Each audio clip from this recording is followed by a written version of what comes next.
Hello बच्चों, let's read the question. The question here says that which one of the following statement for pyramid of energy is incorrect, whereas the remaining three are incorrect. तो इस question में हमें ये बोला है कि ये जो चार ऑप्शंस हैं इनमें से कोई एक इनकरेक्ट है और तीन करेक्ट है, तो हमें इनकरेक्ट वाला ढूंढना है. तो ए है it is upright in shape, B है its base is broad, C है it shows energy content of different trophic level of organism, D है it is inverted in shape. तो सबसे पहले हम यहाँ पे की कॉन्सेप्ट की बात करते हैं. तो की कॉन्सेप्ट जो यहाँ यूज हुआ है वो है पिरामिड ऑफ एनर्जी.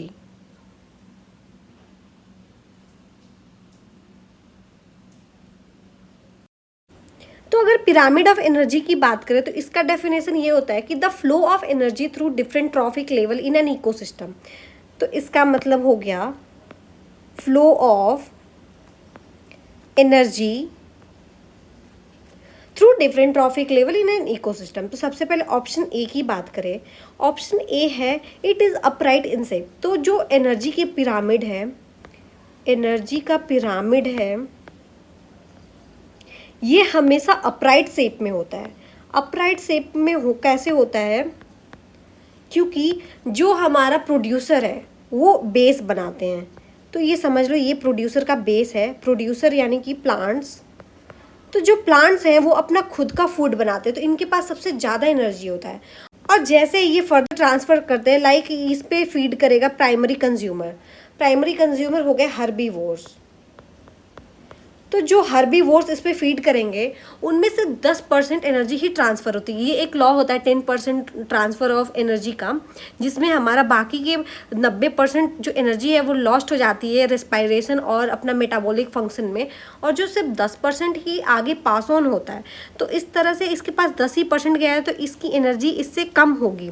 अब नेक्स्ट जब इसमें और फर्दर आगे एनर्जी का ट्रांसफ़र होगा लाइक कार्निवोर्स में, तो उसमें और भी कम एनर्जी जाएगी. तो इस तरह से जो एनर्जी का हमारा पिरामिड होता है तो हमेशा अपराइट होता है. तो ये ऑप्शन हमारा बिल्कुल करेक्ट है.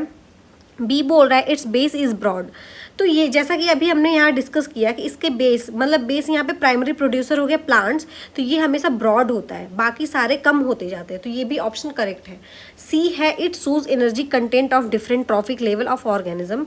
तो ये भी करेक्ट है, क्योंकि यहाँ पे ये क्या शो कर रहा है? एनर्जी कंटेंट ही तो शो कर रहा है. अगले अगले ट्रॉफिक लेवल पे जाते ही ऑर्गेनिज्म की एनर्जी क्या है यही बता रहा है कि जैसे कि प्लांट की ज़्यादा है, हर्बीवोर्स की उससे कम है, और फिर कार्निवोर्स की उससे कम होगी, आगे फर्दर और भी कम होती जाएगी. तो हमारा सी भी करेक्ट है. और जो डी है ये बोल रहा है it is inverted in shape. तो जैसा कि अभी हमने यहाँ डिस्कस किया कि एनर्जी का जो पिरामिड है हमेशा अपराइट ही होता है, तो हमारा ऑप्शन डी भी रॉन्ग होता है. तो हमारा करेक्ट ऑप्शन यहाँ पे चूज़ करना था कि कौन सा इनकरेक्ट है. तो हमारा करेक्ट ऑप्शन हो जाएगा D, it is inverted in shape. That's it for the question. Hope you understood it well. Best of luck.